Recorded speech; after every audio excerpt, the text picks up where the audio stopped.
Bet this football season with MyBookie. Use promo code Gators and get a free $20 wager with your first deposit. Only at MyBookie.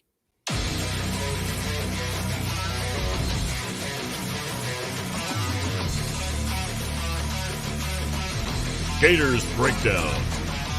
Because there's never a dull moment in Gator Nation.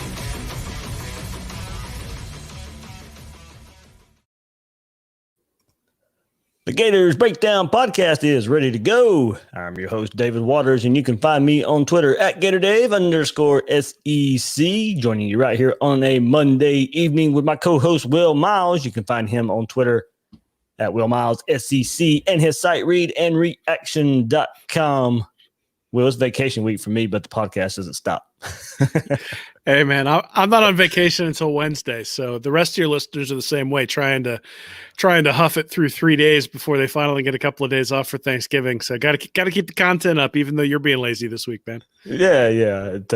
I did do a little bit more research today than I wanted to. As you and I talk behind the scenes a whole lot, you fall down a rabbit hole sometimes. You just can't help yourself. So I fired off a few tweets before showtime, but heck, it happens. I can't help myself. Hey, man, that's why you do what you do, right? Like you enjoy doing this. This can become a job when you've got your other job going on in the background, but when you have some time to yourself and can actually think about how to prepare and feel like you can prepare properly, there's nothing more fun than talking about your favorite team and sort of looking at different angles. So not a real surprise that you would find time to do that. Certainly that's the kind of thing I do too when I get time. Just haven't had any time, so I'll let you lead the way tonight. Yeah, well, Katie, my wife, had a doctor's appointment, eye appointment. I was like, it's fine. I'm just going to dive right in here anyway, so... we could exercise or, read a book or That's something true. like that. But now we're looking up like defensive statistics, trying to figure out how we can stump Trask for Heisman a little bit better. So, yeah. Hey, it's, the team has a wonderful record, has an opportunity to win the SEC championship, has an opportunity to play for the national championship if things fall right. And if you're not excited for that, I don't know when you get excited. So it's a good time to be a Gator fan, exciting to be a Gator fan. And plus, hasn't it been awesome to see JT Daniels go off and see all the Georgia fans go, we would have beat Florida if we'd have had Daniels. It's like, you did. He was cleared like 2 months ago, guys. Yeah. So, well, I mean, I guess we can forget Kyle Pitts got hurt, didn't play in the second half. Xavier Henderson runs a wrong route, and the pick six happens that way. I mean, we'll excuse it a little bbit, but we can throw plenty back at them. Well, I think somebody tweeted that JT Daniels wasn't going to stop the wheel route. And I think that's probably he's a playing linebacker from Georgia. Yeah, that's hey, there's really no arguing with that. I did see somebody from Georgia say, well, they only scored 6 points in the second half. It's like, yeah, guys, they took their foot off the gas. Like they were being nice. That's been the argument. Yeah, that's been the argument the whole time. So you know what? Oh, well. Hey, that's probably not quite as annoying, but that's probably been us the last couple of years. My Georgia fan said the same. My Georgia friend said the same thing. I said, "You're right. It's exactly the same situation." So yeah, but it seems more petty when you're from Georgia. It just but I'm enjoying the tears. Like the saltiness of the tears is delicious this Thanksgiving, as Georgia just wonders what could have been had they actually had a staff that could properly coach quarterback and all that sort of stuff. It's lovely. Just lovely. Well, only thing, scoreboard. That's all we got to say. Well, I didn't go buy a T-shirt with the score on it that you're hawking, man. That's the way you got to do it. Man, perfect transition. Boom. I don't have it up there, but ebay.com/STR/Gators Breakdown. As Will said, I got to get the image up there. But there is a score shirt of the Florida Georgia game up there, but plenty of designs. You can see them right there if you're watching the YouTube version. ebay.com/STR/Gators Breakdown for your Gators Breakdown merchandise. Before we get into everything else here in this episode, remember you can find Gators Breakdown at news4jax.com/Gators Breakdown. You'll find all the episodes there, as well as News4Jax coverage of the Gators. Please share, rate, and review the show on YouTube. Hit that like button right now. Hit that subscribe button right now if you haven't already. Really helps us out here on Gators Breakdown. Or if you want the audio version, check us out on your favorite podcast platform. Follow Gators Breakdown on social media. We're on Twitter and Facebook at Gators Breakdown. So, well, before we move forward with the theme of this episode and some, defense having to get some things figured out along the way, of course, every Sunday. I do. I read your article at Reading Reaction, and you look back at the Vanderbilt game. What are your initial overall thoughts versus Vanderbilt? Looking ahead to Kentucky a little bit, and one comparison for college Trask you made that I think fits very well. Well, I mean, I think my initial thought is that whenever you win by 21 points against Vanderbilt, it's both sort of a relief, but also underwhelming. And that's kind of what I felt like about the game is that, you look back at the 96 team and the 2006 team, they didn't necessarily blow Vanderbilt out of the water. I think both times won by less than a touchdown. And so the fact that the team was able to come out, clearly be pretty flat, and still lead by a touchdown at the half and then pull away to be up by 3 touchdowns by the time the game ended is indicative, I think, of the skill level of this team, and also the fact that you knew that sometime along the way they were going to need to coast a little bit. And the Vanderbilt game happened to be one of those games where, coming off of an emotional win over Georgia and then an emotional win over their former quarterback, you kind of figured there might be a letdown, especially on the road. Didn't get there until 60 minutes before the game because obviously Mullen and staff were taking COVID very, very seriously because of what they see in front of the team. And, again, to come out with a 3-touchdown win, I think is significant. There are things that you look at and say, hey, I wish that was better. But again, I find it hard to complain about 3-touchdown wins, even though you can look and say, hey, there are things that can improve. All right, Will. So we got to get to that comparison that you made for one Kyle Trask there. And it was based off of the throw that, Florida aggressive. I loved it. Backed up on their own end zone on the 1-yard line, play action. Trask throws a beautiful ball to Kamori Gamble, and that led you to make one high profile comparison for one Kyle Trask. Yeah, so I mean, I don't want to make too much of it other than the fact that they had compared him during the game to Nick Foles, and that didn't seem right. Foles is really pretty mobile for a quarterback. Like, he's got some mobility. He really excelled in Chip Kelly's scheme there with the Eagles for a year or two. So Foles doesn't seem like the right comparison. Plus, he's got kind of a long loopy motion. So they showed a replay of the play that you're talking about from the 1-yard line where he threw the ball to Gamble. And not only did they have the play action, but he sort of danced around back there to get away from the rush.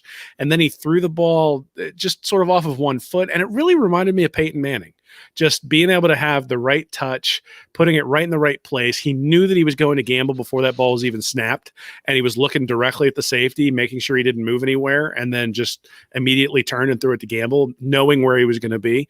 And I think that's actually a pretty apt comparison. And whether he's got the same arm strength as Peyton Manning, I don't necessarily know. But knowing where he's going to go with the ball, making decisions quickly, manipulating the defense with his eyes, and then just sort of manipulating the pocket with his feet. So Manning, especially when he was in Indianapolis, you'd remember like a defensive end would come loose and he'd just fall.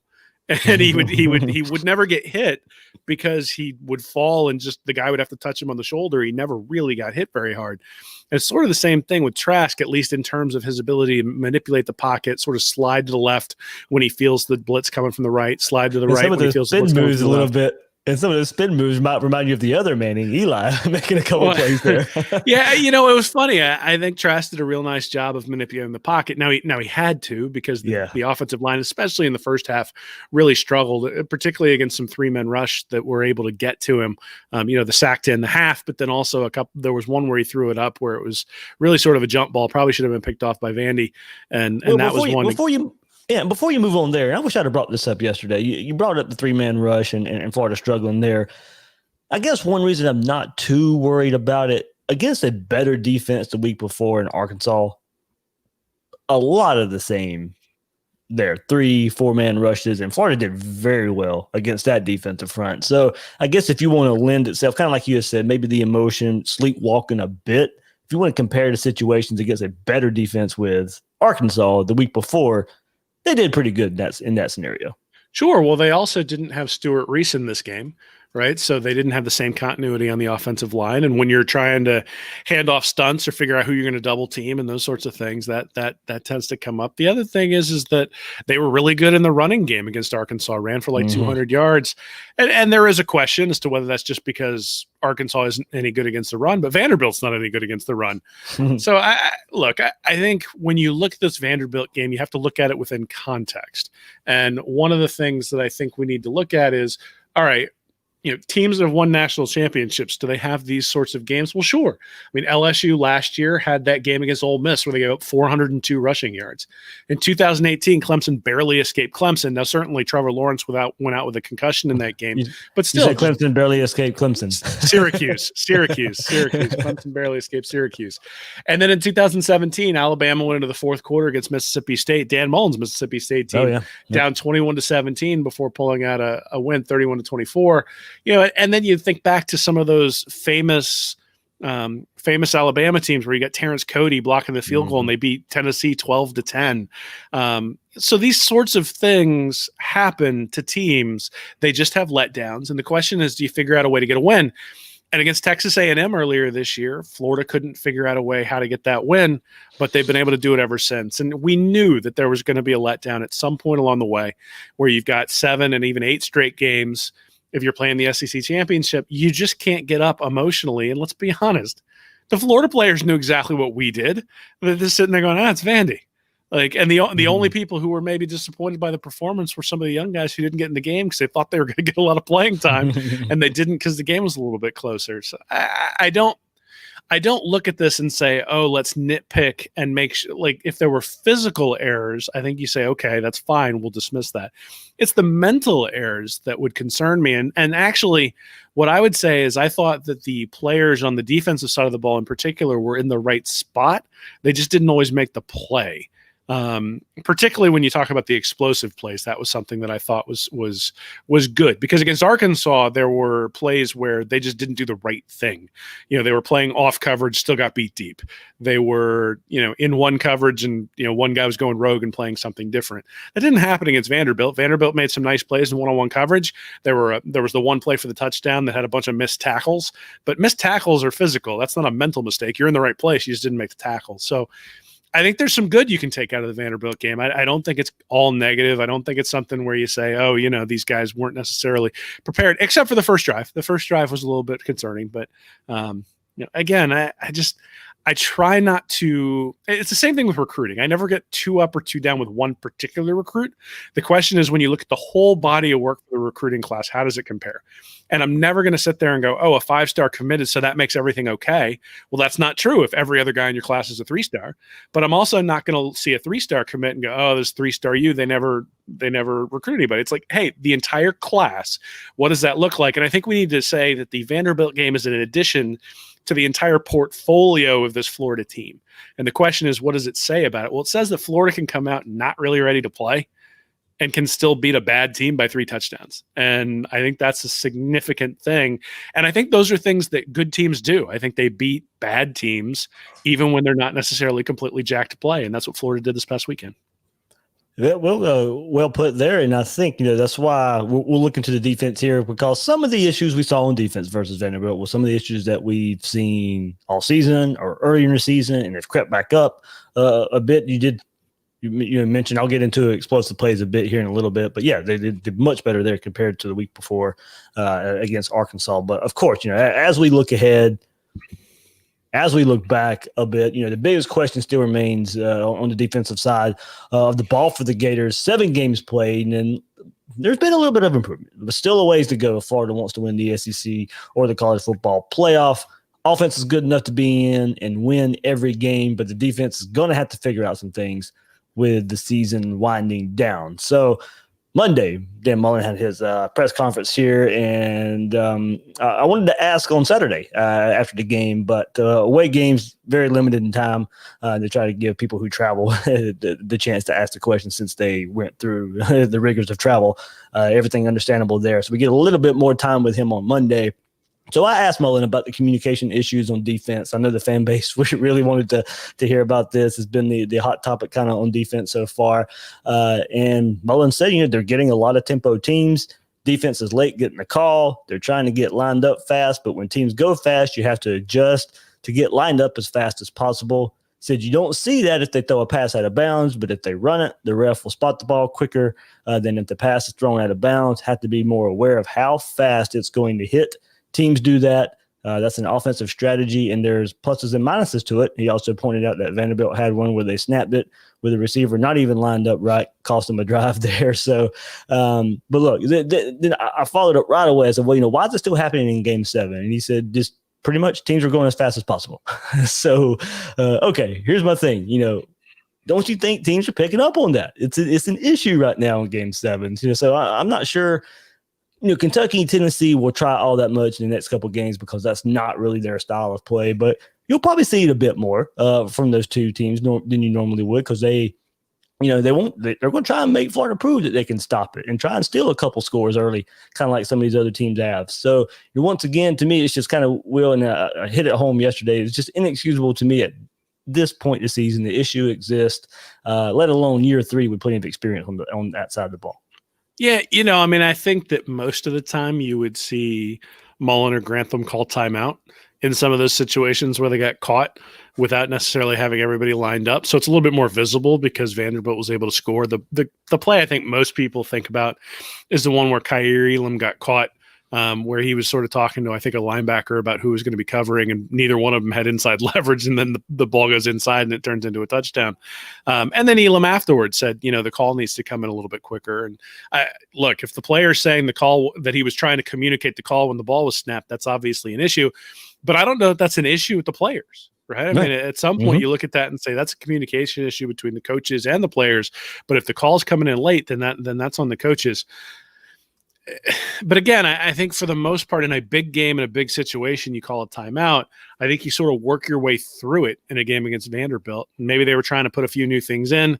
Maybe they were trying to give the players more than they could handle. Maybe they were trying to make a point to some of the players who maybe didn't practice real well this week. And, you just don't know. I mean, I do think that's part of it. That last part you said is, I think, a really good point. I don't know the inner workings of what's going on with the communication. I know that I picked Florida to give up 21 points this week. I think you picked them to give up 20, and they gave up 17. So they exceeded my expectations in terms of their ability to stop Vanderbilt from scoring. And after the first, and it looked like Vanderbilt was going to put up 40 after the first quarter. I mean, they scored 10 points in the first quarter, and they looked damn near unstoppable there in the first couple of drives. And from then on, the Florida defense really sort of tightened up until they got to the end where they let up a little bit and gave up the one big play. But, I think it was a better performance than it has been, but I don't expect perfection from this Florida defense. What I expect is not being completely run off the field like they were against Texas A&M. So, 3 or 4 years ago, I remember it was the first year I was on the Gators Breakdown podcast.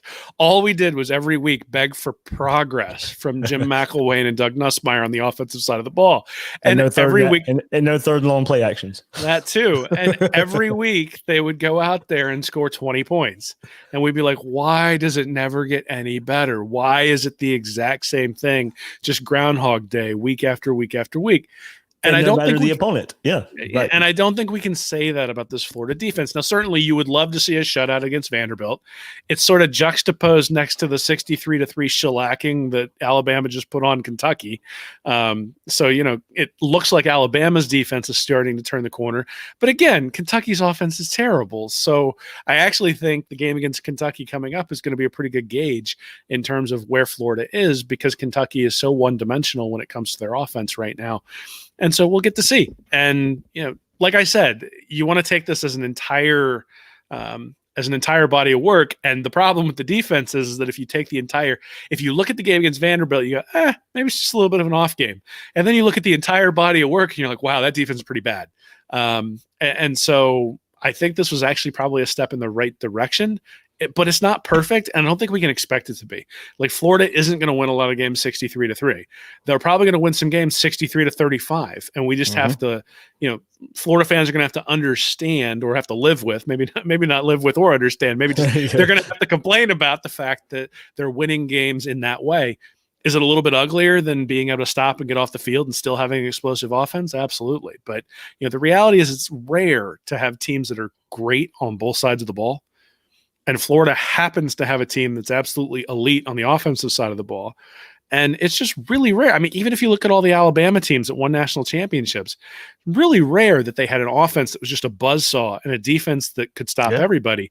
For the most part, in the Jalen Hurt years, in the Jalen Hurt years, when they had Coker at quarterback, like Coker was serviceable. He wasn't winning a Heisman Trophy or anything. And, but you had probably the defense to pair up with it. Yeah, and probably the closest they came was when they had Tua at quarterback, where they had an elite defense, an elite offense. But then the defense hasn't been that great over the last 3 or 4 years, at least for Alabama's standards. So, that's one of the reasons why the recruiting matters, because the better you recruit, the more likely you are to get a team that's elite on both sides of the ball. Actually, I think Clemson's probably the closest it's come to that. A couple of years ago when Lawrence came in and just eviscerated Alabama in the championship game. But beyond that, just about every year, every team has a flaw. It just so happens that Florida's flaws are all on one side of the ball. And you look on the offensive side of the ball and you're like, they're not really great this game. And then you look up and Trask is thrown for 380 yards. And you're like, oh, well, maybe I wasn't really paying attention. Like, how do you throw for almost 400 yards? And it's just because the offense is so fluid and so good, and we expect them to score a touchdown every time. And, 5 or 6 years ago, we expected the defense to never give up anything. And in the fourth quarter, they wore down. So I got to tell you, I was at that 27-2 loss to Florida State there in the swamp. I was with my daughter, so it was a lot of fun. But, that was miserable to watch that offense play. I'd much rather watch this. It's fun to watch. And certainly there are some concerns moving forward. But, man, is it fun to watch. Yeah, when we get to talk to Mullen in this, he's not going to divulge in game plans and outing players and coaches in the media setting. He's not going to do that. But and that's part of the problem with asking some questions that the fan base wants answers to from sometimes, because the answer really isn't going to appease the masses. It's just kind of the nature of the beast there. But he does acknowledge, that the plays aren't getting there, and I'm sure he knows it was an issue, especially early on. But with the theme of the episode here, there needs to be an initiative to get this issue fixed as the season winds down, and there's not going to be massive changes in the way Todd Grantham runs his defense, and that part is what it is. It has become predictable a bit in a way. And I put on Twitter today, another thing about the Florida defense is, third and Grantham become a thing because of giving up big plays, because he brought all kinds of exotic pressure earlier on in his college tenure.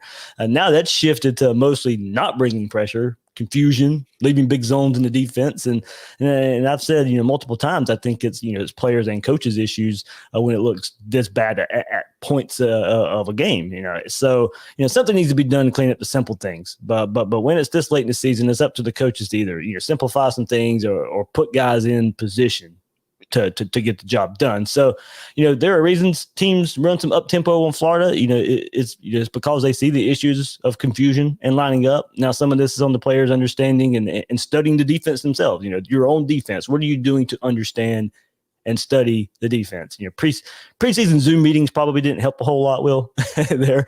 I think if you kind of go back and look at it, there's some personal accountability there on the aspect, but I always fall back that there's enough experience that, they should know the defense inside and out, or a lot of the players should know the defense inside and out at this point of their careers, this point in the season. But here we are, Will, everything I just expressed, still some time to fix this, to just get better, become a more complete team, get to the point where you're peaking come Alabama and Atlanta. In order to do that, it may come down to simplifying some things, playing some other players. We'll get into that.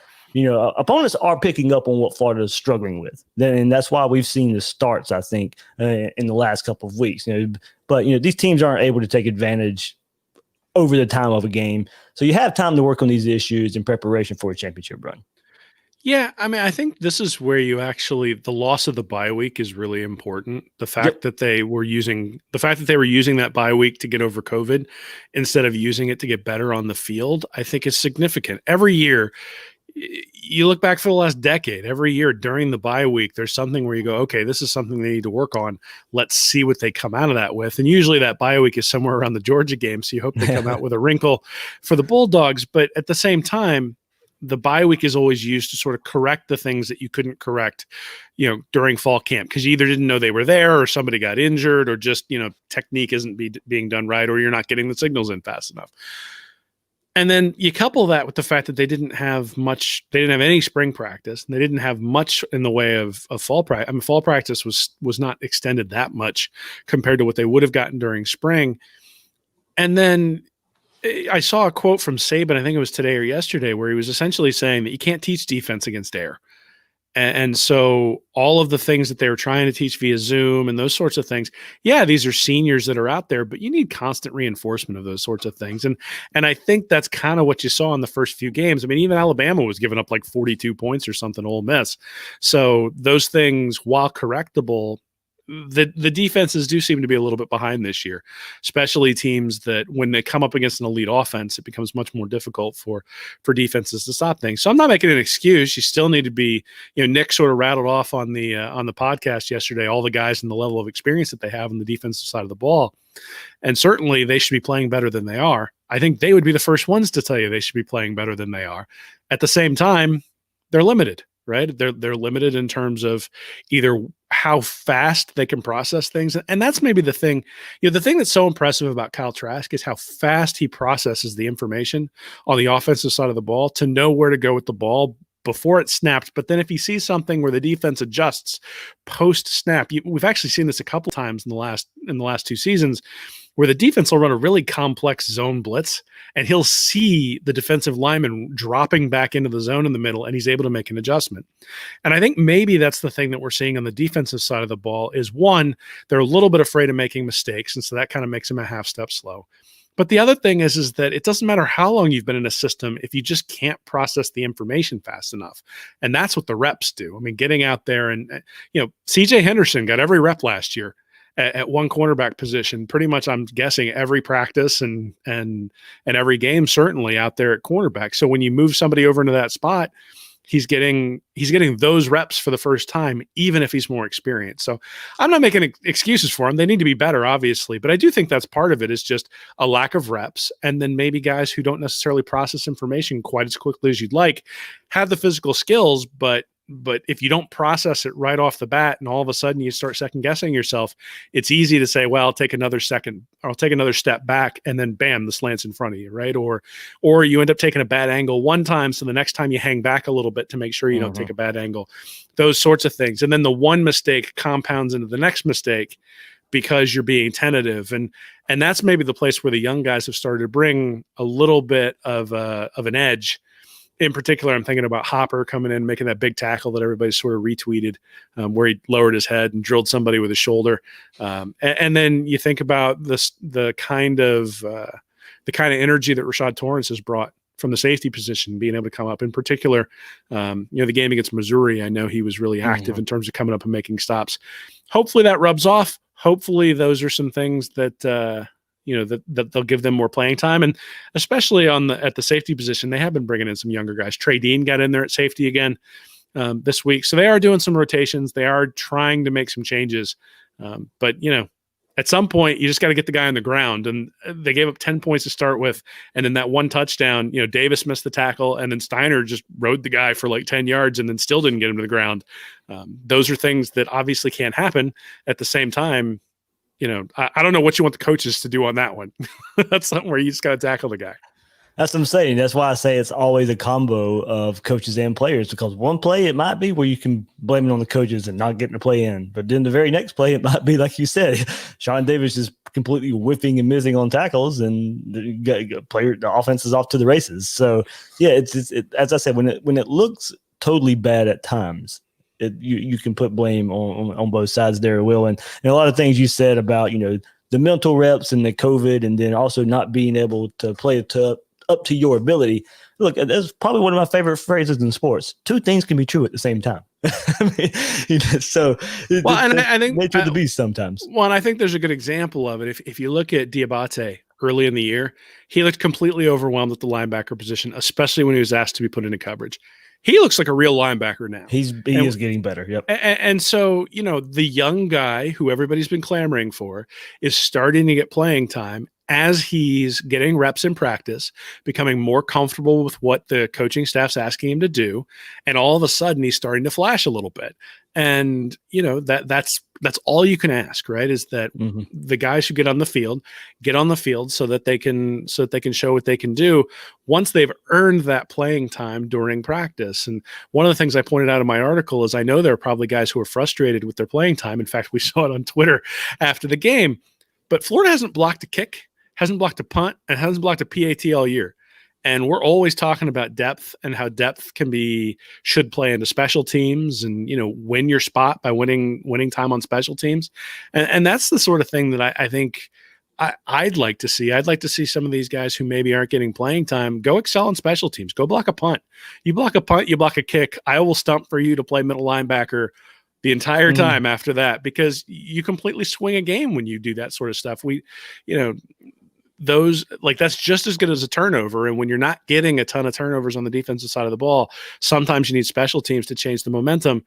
And, Tony had a really nice return at some point, and then that was called back because of a hold or a block in the back. So, I would like to see more contributions from some of the younger guys there. That's the place where I think if you can really flash and you've got the skill, you ought to be able to show there. And then once you start showing it there, then the coaches are going to trust you with more responsibility when it's time to put you on the field for the defense. Good stuff. And we'll get into a little bit of those, players that we like to see. We kind of brought it up a little bit with the linebacker core. That's where we'll go next there. But before we do, it's MyBookie's third annual Turkey Day free play returns this Thanksgiving Thursday. It's your chance to bet up to $250 risk-free on the early Thanksgiving game. The Turkey Day free play is a no-risk, all-gravy wager on the full game spread. Pick the right team, and you win. If your team is upset, your bet up to $250 is refunded before the next afternoon game. New players will get a free $20 wager to get some skin in on the game. It's low risk, high reward, which makes this offer a no-brainer. That's a free $20 bet to use on anything in the sports book, and it's completely on the house. You can't beat free, and you certainly cannot beat free money. Sign up at MyBookie today and use our promo code Gators to claim your deposit bonus. Best part is, that's only the beginning. MyBookie has promotions all holiday weekend long. Turkey Day free play is Thanksgiving Thursday. That rolls into Black Friday boosted odds and finishes the holiday strong with the buy one, get one free Cyber Monday Night Football. That's why MyBookie, they call football season winning season. Check it out now. No risk, all gravy. Don't forget to use promo code Gators to claim all these freebies this week at MyBookie. So, well, next time I got to follow up, the question to Mullen about, paces of the offense, kind of confusing the defense there, and followed it up with everybody wanted to know about the linebackers and these young linebackers that got a good bit of playing time against Vanderbilt. I think fans wanted more because you expected more of a blowout. You wanted to see some of these linebackers there. But look, a few weeks ago, Kentucky beat up Georgia the week before the Florida-Georgia game. And look, now we know Ventrell Miller's banged up. We saw it a couple times against Vanderbilt on Saturday, but fans want to see more of Diabate, as you mentioned, Tyron Hopper, Josiah Pierre. I mean, really, and his limited showing there against Vanderbilt really showed up there. So, especially how all these players performed against Vanderbilt, fans want to see more of it. So I asked Mullen about these two players in particular, Hopper and Pierre, and Mullen said, you'll see them still. He goes, we'll see how they practice this week, and we'll see how practice goes. And then Mullen followed that up with neither one of them graded out as champions, but they've done a decent job preparing, and they will play more. So later in the press conference, Mullen says he likes to play a lot of players, keeps them fresh, gets everyone interested in the game, creates depth and experience, and he highlighted the wide receiver position there and how so many of those guys getting on the field, waiting their turn, but getting on the field and then producing when they're out there. So, of course, fans out there responded, why isn't that happening on defense as much? So you noticed it. You kind of mentioned it. I noticed it. Florida did play a lot of players versus Vanderbilt on Saturday. And it's a given that that's going to happen in the secondary, kind of just the nature of what Todd Grantham and what they have done in the secondary the last couple of years. But many want to see it happen earlier in the games. Maybe that helps with getting lined up. Maybe that helps with players making play on the ball. Maybe that helps players tackle better. When there are plays there to be made, maybe some new players make them earlier in these games. Mullen said right after the game that, they needed to assess how they roll players in. But that's what we heard after the Texas A&M game as well. And it seems like we're back at that point again of having to reassess who's being used when and where. So, there's a reason fans were excited to see Hopper flying out there, flying around, making plays. You mentioned the big hit. He and Pierre correctly filling their gaps, making tackles. They played the basics well, and I think that's what got a lot of people probably more excited than anything. Then that was later in the game, but at least they showed it. You're on mute, Will. 2020. It's 2020. Let's look at something else. So I think that, in the A&M game when Florida was getting blown off the ball, they got down to the goal line, and one of the things that was a little bit surprising was Dante Lang was in there at linebacker. And Lang's a good player, but he's a tight end, right? And they've been converting him over to linebacker. So it's disturbing that you would have a linebacker in the game, or that you would have a tight end playing linebacker in the game rather than some of these young guys. Yeah, he has shifted to defensive line, linebacker, just kind of moving around there.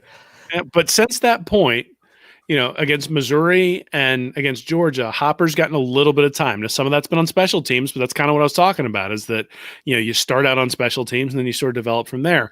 Then against Arkansas, he had 4 tackles, a tackle for a loss and a half a sack, and then 3 tackles against Vanderbilt, and obviously showed out really well. You look at Josiah Pierre, not really any playing time. Then he had 1 tackle against Missouri, has sat out a couple of games, and now all of a sudden 4 tackles against Vanderbilt. I do suspect that what's happening is that these guys are starting to earn playing time during practice, and that they're putting them on the field because they now believe they can be trusted in at least some situations when they're out there on the field. But the reality is that the guys who are out there are starting to make inroads. So Zach Carter now, 21 tackles, 2.5 sacks.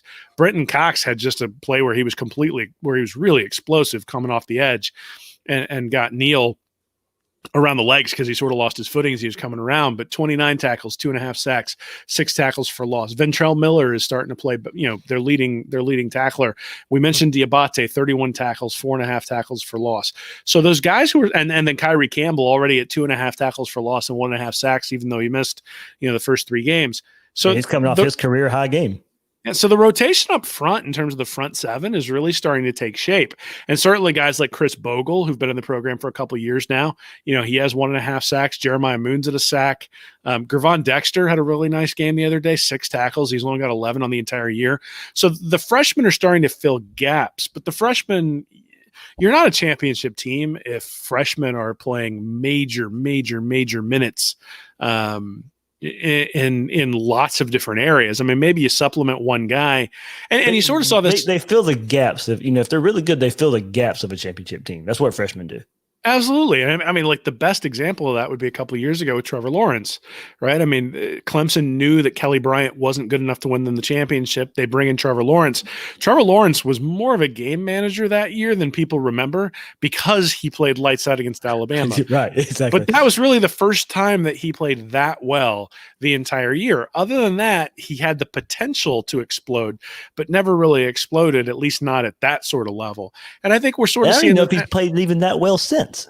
Well, that's true too, but he also didn't play for like the first 3 or 4 games of the year, right? So it wasn't like he started as a true freshman. They lived with, he sort of lived through his lumps. In fact, the Syracuse game that I mentioned earlier was his first start. Kelly Bryant had transferred after they announced that he was going to be the starter. Then Lawrence went down with a concussion, and all of a sudden they've got their 3rd string quarterback in there, which was one of the reasons why they barely won that game. So I say all that to say that we're 7 games into a season where they didn't have any spring practice. And so bringing these guys along, I think expecting true freshmen to step in and excel is probably a bit much. I think maybe the surprise has been that the redshirt freshmen haven't necessarily contributed as much as you would have expected them to.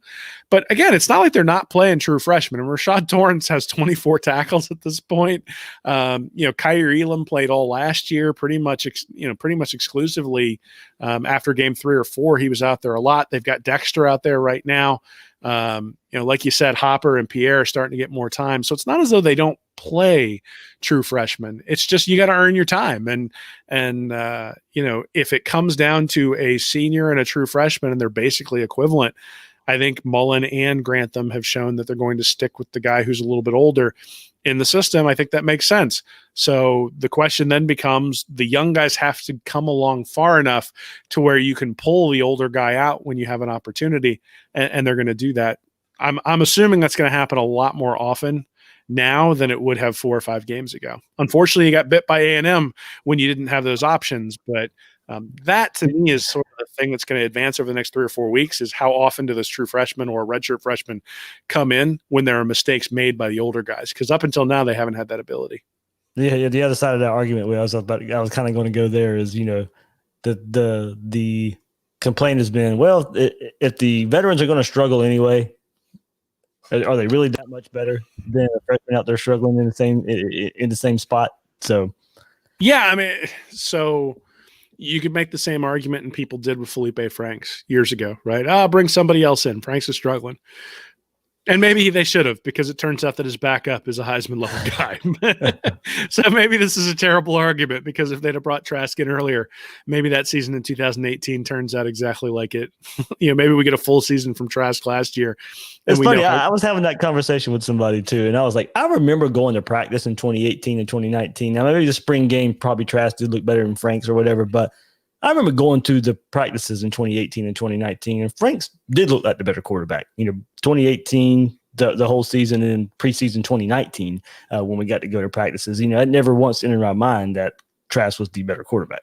Yeah, well, all I remember is Trask throwing a pick 6 to John Huggins in the spring game and going, "Ooh, that ball was telegraphed." Like, wow, you can't throw that out there. So anybody who claims they saw what was coming from Trask is lying. They didn't. Yeah.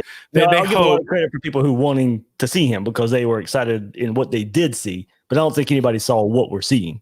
Sure. So, I mean, I go back to the same general thing. Is if you've got a guy who's got 3 years in the system and you have a history with him and you know how good he can be, you've seen it on film, then I think you have hope that if he has a couple of bad games, that's not necessarily representative of how he's going to play, that you figure it's going to be a much quicker path to restore that person's confidence than it's going to be to get the freshman who you haven't seen on film play that way in an SEC schedule up to the point where he's going to play equivalent. It's a question of, you got some guy with 3 years of experience, some guys with none. Now, certainly the guy with no experience may have a higher ceiling, but what does it take to get him there?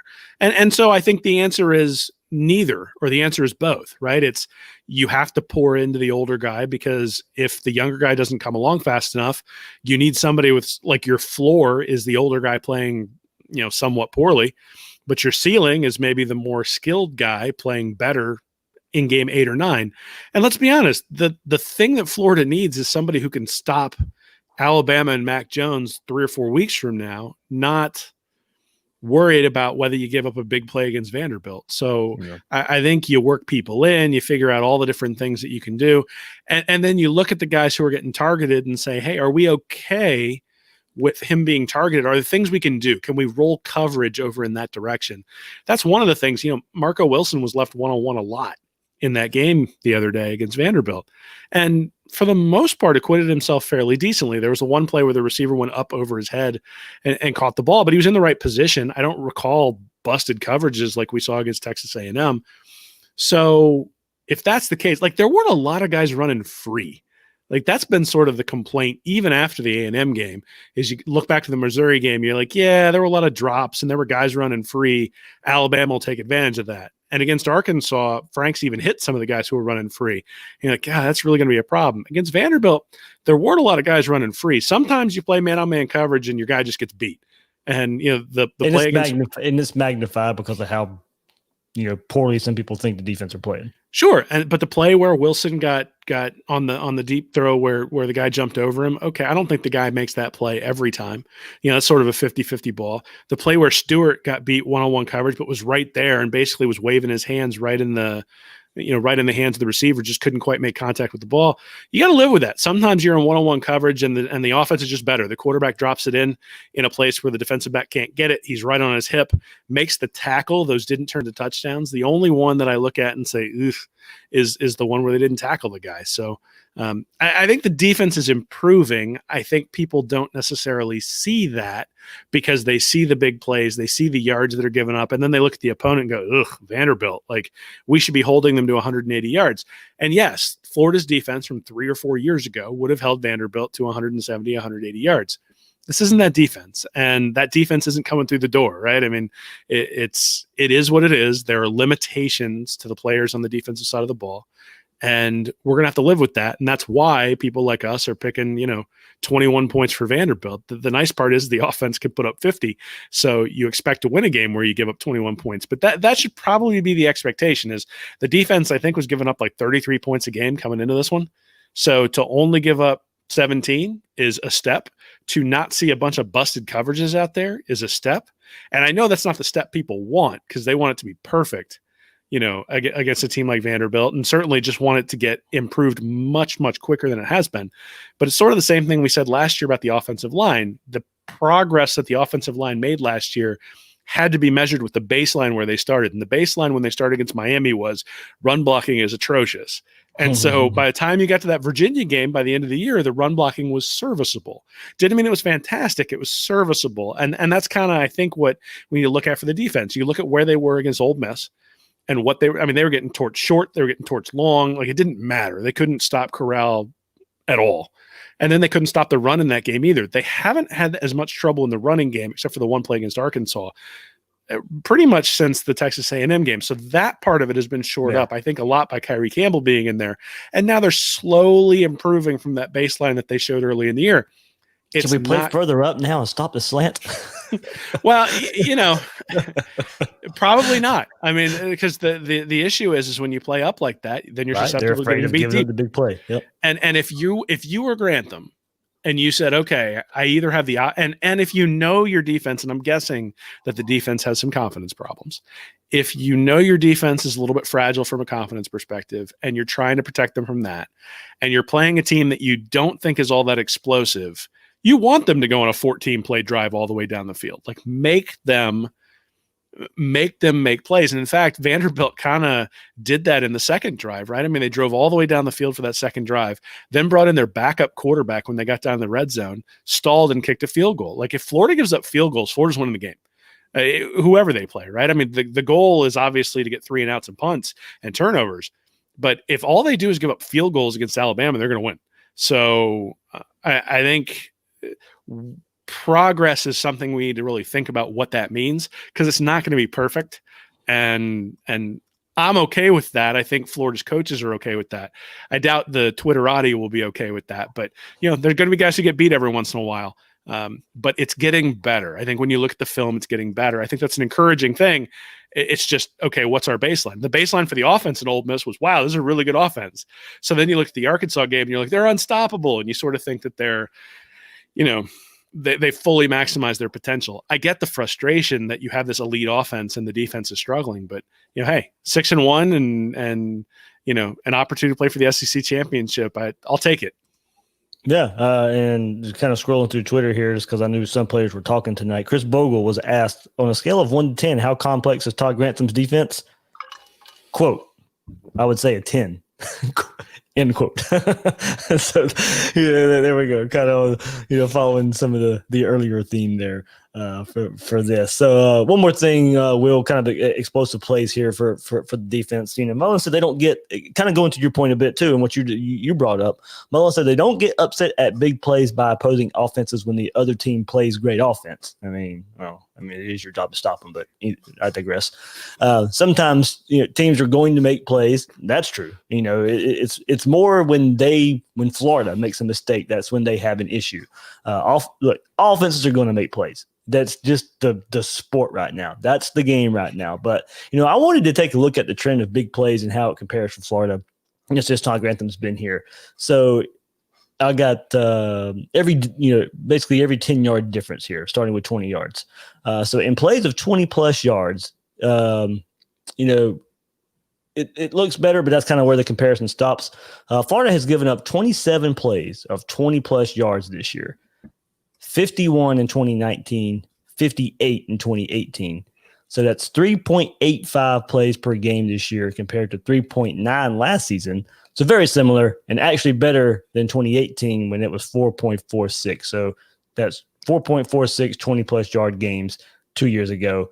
But it does get worse from there as the distance goes up there. So Florida has given up 18 30-plus yard plays so far in 7 games this season, 23 last season in 13 games, and 24 in 2018 in 13 games.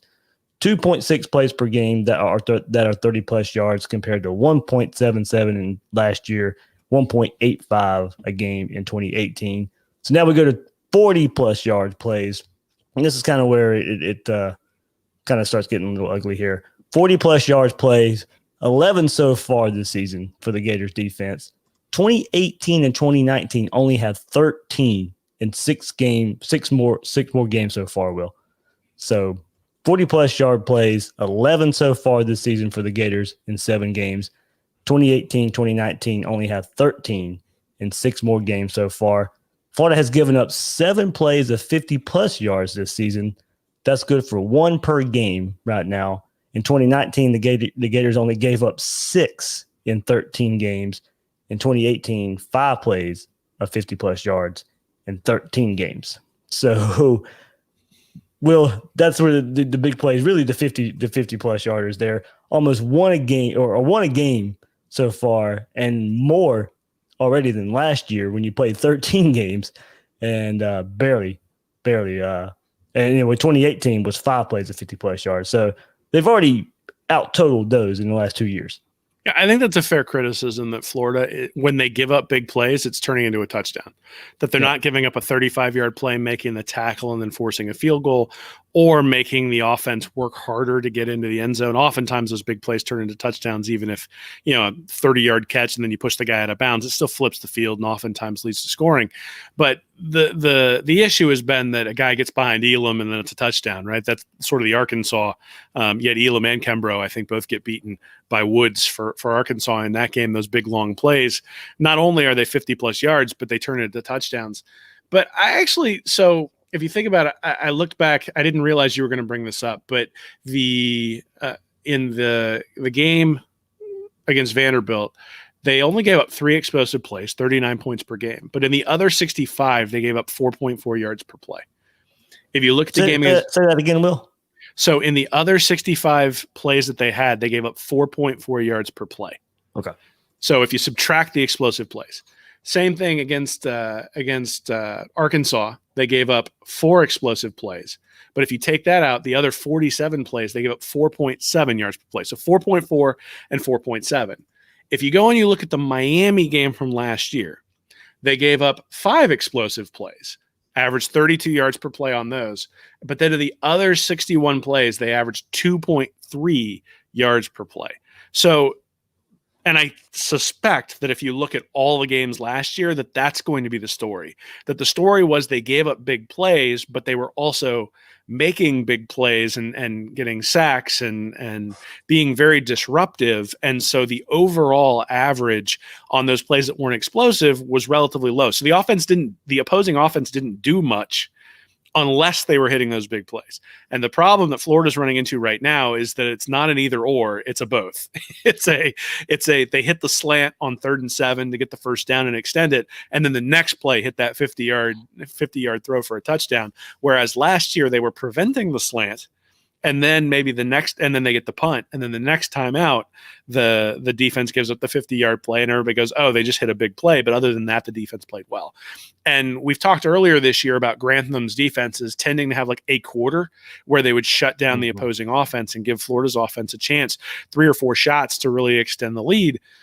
That hasn't happened a whole lot this year. And one of the reasons that hasn't happened is because when you're giving up 4.5 yards per play, you don't really get off the field that much. So to your point, I think maybe the next step is getting those guys to start playing a little bit closer, starting to take away those slants because they're coming.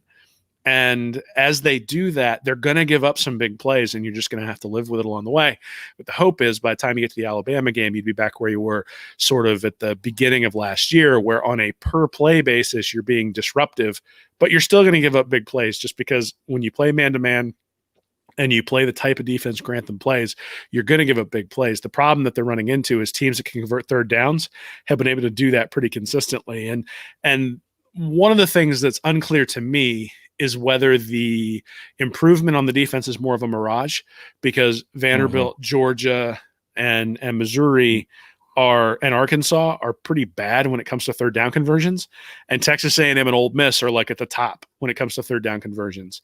In terms of the ranking over the year, we aren't really going to find out until we play Alabama. And good quarterback play. But we're not really going to find out until we get to the Alabama game, because Alabama is both an elite offense and they're elite on third down. And so if there's been progression from the Florida defense, we'll see it there. But, it's a tough ask. I mean, Alabama's a really good team. Obviously, you still have to finish off the season with the games that we have left, with Kentucky and Tennessee and potentially LSU. But, we're going to find out. And Grantham and Mullen are going to have to face the music if it turns out their guys haven't gotten good enough over the course of the 10-game season, or maybe they'll be proven right because they stuck with the guys who then end up making big plays. And how poetic would it be if Marco Wilson got the game-sealing interception against Alabama? I'm not sure I could be happier for anybody, because irrespective of whether a guy plays well or not, it really does just stink to see him get dumped on all the time. And so the defensive backs have really sort of gotten the ire of Gator Nation, and in some cases deservedly so, and in some cases they've clapped back, which has made the noise a little bit louder as well. But all will be forgiven if there's a game-sealing interception by one of those guys when it comes down to that big game in the SEC championship. So that's actually what I'm rooting for. I'm rooting for a close game where the offense gets a little bit stymied and the defense finally has to step up and win one. I'm not sure that would turn out in Florida's favor real well, but that would be an awesome ending. It definitely would be. Will, to your point, man, absolutely. Everything Florida does is getting compared with the likely matchup versus Alabama in the SEC championship game. That's just the scope everybody's looking at it. Fair or unfair? I said that yesterday, but that's the nature of the beast that we're in right now. So I caution fans, with this for that reason. Florida isn't playing Alabama next week. There's still some time to figure some things out. The issues that Florida needs to fix aren't going to be fixed in a flash. It will take some time. Now, does that excuse some of the issues we're seeing? Absolutely not. But it's going to be a build up to that point for the rest of the season. Now, I do expect Mullen, to help diagnose, who's playing on that side of the ball. Something Grantham should be doing as well. But it's not an overnight fix. That's the reality. And I have no problem looking at it from the versus Bama lens, but also acknowledge that there's still some time to work on it. Still some times to fix it. The teams aren't playing tomorrow, but hope has to be they fix those issues as we move forward. Yeah, well, I mean, so I liken it to, you don't fix a gunshot wound by cutting off the patient's leg, and so, but the gunshot wound is still a difficult thing. Like the person, you still have to treat it, right? And so the question then is, what's the treatment? And the guy still limps after he's been shot, and all those sorts of things. And maybe that's an imperfect analogy, but that's kind of what I think of when I think of the defense. Is there are some wounds here, and the question is, how do you fix it? And you're not going to fix it by just saying, "Oh, you're all better." You can't pretend it's not there. You got to improve. You got to actually treat the wound. But if you just cut off the leg and put in somebody else and say, "Oh, do better," like that's not necessarily, just throwing that guy to the wolves isn't going to do you much good either. So I think that Florida, in a difficult circumstance with limited capabilities from a practice perspective, is doing, Mullen and Grantham are doing what they think is the best thing to do. Time's going to tell. Next year, if they've got some guy who's been sitting on the bench this year who turns out winning some postseason award for being the best in his position, and if they happen to lose against Alabama, obviously that would be something that will be brought up repeatedly. At the same time, the same people who yell at me that I need to trust Mullen when it comes to recruiting are the same ones yelling that something needs to be done at the cornerback position. And I trust these guys way more to make adjustments on the field than I do looking at their recruiting record saying, "Oh, that'll clearly improve." I mean, it is what it is on the recruiting side. You can argue with me or not, but what I would say is, when it comes to on-field stuff, Mullen has a track record for getting more out of his guys than his recruiting recruiting record states. I think he has a track record of competing against teams that other coaches would not. And I think he has a track record of proving that he knows what he knows what he's doing. And so, is it perfect? No, I don't think it's going to be perfect. And I think he knows it's not going to be perfect, which is why he can't. One, he's not going to throw his players under the bus. But the other thing is that there is no perfect fix. You do the best you can with what you got. You say, okay, I've got a perfect offense or a near perfect offense, and I've got limitations on defense. How do I mask those limitations? What he said when he first came in, how do I put guys in a position where they are best equipped to succeed? And right now they think that's some of the veterans. Obviously the fans feel differently, but like I said, just lopping off somebody's leg doesn't make them automatically better from the gunshot wound. And I understand that when the blood is coming out, you're saying, oh my God, we got to do something, but just doing something isn't always the right solution. And I think, again, we're starting to see progress, and that's all you can ask for. Is the baseline was pretty bad at the beginning of the year.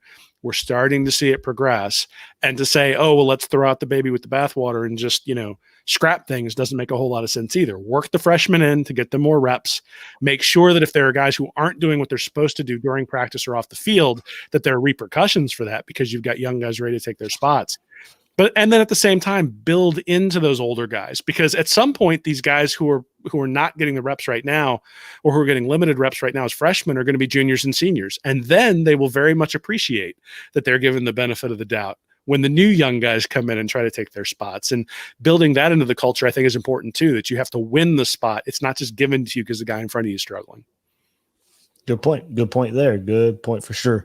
Will, quickly, I want to talk tight ends here for a second. You highlighted some stuff in your article. There's been a big point of emphasis of positivity around. I mean, of course, the whole offense is, but if you want to look at that position, man, some good things coming from that. So since the Georgia game, Kyle Pitts goes down, of course, and Gamble, 6 catches, 117 yards, 3 touchdowns. Deion Zipperer, 4 catches, 86 yards, 2 touchdowns since then. So, look, and it's only 8 receptions. I tweeted this right before we went live. It's only 8 receptions, but Kamari Gamble is second on the team in average yards per reception at 17.8. So only behind Xavier Henderson's 18.2 average on 6 catches. So for comparison, Kadarius Toney, 42 catches, 12-yard average. Pitts, 24 catches, 17.3 yard average. Grimes, 22 catches, 15.8 average there. So, of course, those guys getting used more. It skews the stats a bit, but just kind of looking at some of the production there, that's what Kamari Gamble's bringing to the table right now. And, look, props to Tim Brewster, too. I know we lauded the hire when it was made, going back to his track record and going back to who he's put in the league and how he's used tight ends. 2 tight end commits on board right now, Gage Wilcox, Nick Elksness on board. And we've heard plenty of tight end recruits as well this preseason or this season out there mention how they love what they're seeing from this tight end position, how Florida's using all these tight ends, not just Pitts, but Gamble and Zipperer as well. And Will, the big thing about it, and I love it, different skill sets, Will, and the tight end spot is producing is an easy sell right now, looking at how these tight ends are playing and in the production that they're putting out there numbers wise. Yeah, well, this is actually the prime thing that I'm going to be looking for from a play calling perspective when Florida plays Alabama, because Gamble, the fact that he's showing that he can catch the ball, and less Zipperer, but Gamble especially, he's a really good blocker when it comes to the running game. And so when Pitts comes back, and obviously the announcement this week was that Pitts will be back for this game coming up, but with Pitts coming back, it gives you a lot of personnel options that you didn't have before, because Gamble, at least to us, didn't look like the threat going down the field. And so one of the things that we talked about coming into this year was, how do you replace LaMichael Pirine in the passing game? Well, they've done that with Malik Davis, at least a fair amount. But one of the reasons that's important is that when Davis comes on the field, a linebacker usually comes on the field with him. Same thing with when Gamble comes on the field, a linebacker comes on the field with him.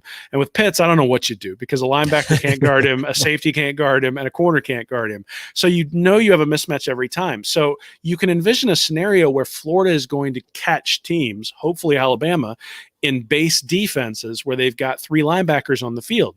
And then when you split out from that and you say, okay, I'm gonna put Gamble in the slot, I'm gonna put Pitts out wide, and I'm gonna have Davis go out for a route from the running back position, who do you guard with the linebacker?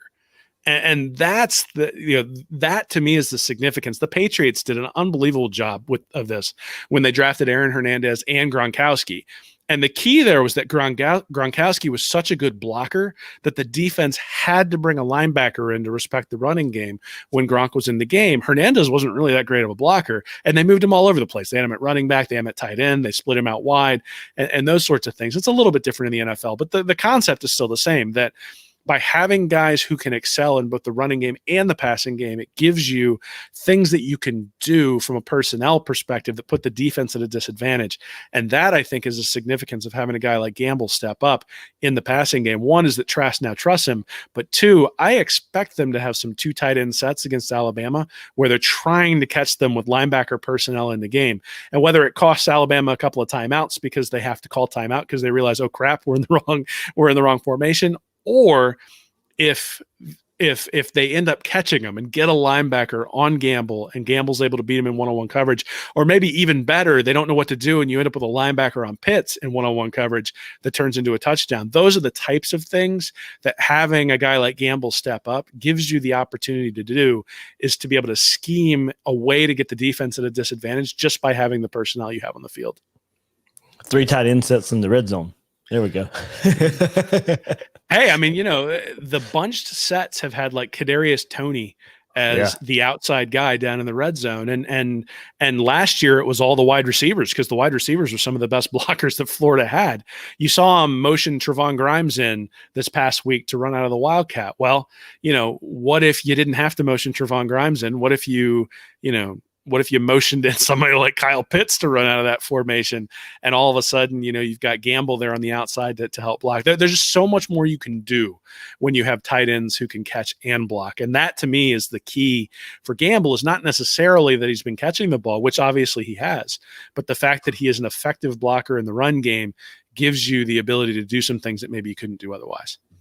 And we'll get into it next week if it shows up again. But you can tell the Gators are tinkering a little bit, Will, with the Grimes Wildcat, as you mentioned, the move to under center in a hurry to get a run, get a run play off. We're starting to see, I think, as the season goes on, and I think that's why you're seeing a whole lot of players on defense as well. But you're seeing some tinkering on offense as well, starting to work on some things, starting to put some things on tape there for opponents to have to prepare for. Look, we may never see Grimes and Wildcat again, but you got to prepare for it now. We may never see Trask under center again, but teams have got to go prepare for it now. So I think, Mullen's working on some things, whether we see it again or not. At least teams are going to have to prepare for it. Yeah, well, Emory Jones threw the ball, so all of a sudden it turns into a touchdown. I forgot the biggest one there. I left the headline out. Look, I think that they are mixing and matching, trying to find the things that are going to work, because again, the game against Vanderbilt wasn't about how do we beat Vanderbilt by 60. It was, how do we find the guys who are going to execute the plays the way we want to execute them? I think that's one of the reasons why you saw a lot of the younger guys on defense, is it wasn't necessarily, oh, we have to get these guys in because the older guys aren't performing. It was, hey, we need to get these guys in to see how they perform when it's live action, not just practice. And I think you see that with the offense and the play calling there as well. And again, I go back to, expecting perfection is probably misguided. One of the things that, if you look at the offensive line, I know there's been a lot of talk about John DeLance and struggling in pass protection. That's absolutely true. He has struggled in that. But when you look at the statistics, the Gators are averaging 4.4 yards per rush when they rush inside right. They're averaging 3.4 yards per rush when they rush inside left. And DeLance doesn't have anything to do with that, because rarely is he pulling. Mm-hmm. Usually he's and you saw that when they ran for I think it was the touchdown, right, where they basically just ran right behind DeLance. And they double teamed him with Braun. Braun double teamed him. Blocked pretty good on that play. Telling you, he is an excellent run blocker and probably better than anybody they can put out there at right tackle. So what they're really doing, I think, is giving up some things in the passing game from a pass protection standpoint to get more in the running game. And you're starting to see that in the rushing statistics. And to be honest, Florida needs more in the running game than they need in the passing game, because Trask is so good. He gets the ball out so quick that a guy who struggles in pass protection can be covered up by some of the things that Trask does. You're going to struggle to cover up guys struggling in the running game. And again, I think if you look at the right guard who's pulling along with the left tackle and the left guard, that's where Florida's really struggled in the run game. So, it's you give a little bit in one spot, you get a little bit in something else. The difference is that Florida has a Heisman level quarterback playing back behind center, which means the offense hums and hums and hums and hums. On the defense, they're giving up a little bit more than they want in certain positions, but it's coming along. It's coming along. I am encouraged by the game against Vanderbilt more so than, especially when I went back and looked at the film. I was, during the game, I was like, it's the same old stuff. But as I went back and looked at it, I'm like, no, you know what? It's really not. Like, the mistakes that are being made are fixable. You can see them fixing some of the mistakes. Certainly the communication issues are things that need to be taken care of. But, those things, like you said, by game 7, that shouldn't be happening. But at the same time, you'd rather have it happen against Vanderbilt than have it happen against Alabama. So it's good that those mistakes have occurred, because now you can go back and teach and fix, and everybody gets home. It's not a road trip this week. So hopefully a better performance against Kentucky this week. All right. That's what we're looking for too. Kevin McGuffey will be back on with me to give a preview of Kentucky again this week. So team that played Alabama last week, of course, dealing with their own COVID and injury issues there. So we'll get an update on that part of Kentucky. Will, what you got coming up this week? I'm sure Kentucky preview and all that good stuff at Read and Reaction. Yeah, Kentucky preview. Nick Knutson, one of my writers, he's got something up there about the playoff and the positioning of different teams. The interesting thing is maybe 3 weeks ago, he was talking about BYU being a potential spoiler, and that all got picked up this past week. So he's paying attention to it and trying to talk about who's going to be out there. And he actually we just released an article he wrote today. It's always called The Good, the Bad, and the Ugly. And the ugly makes fun of Georgia a little bit. So it's always good.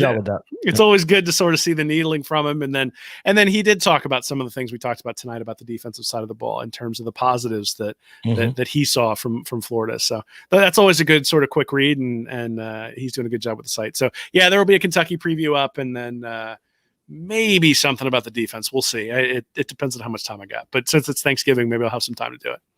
There we go.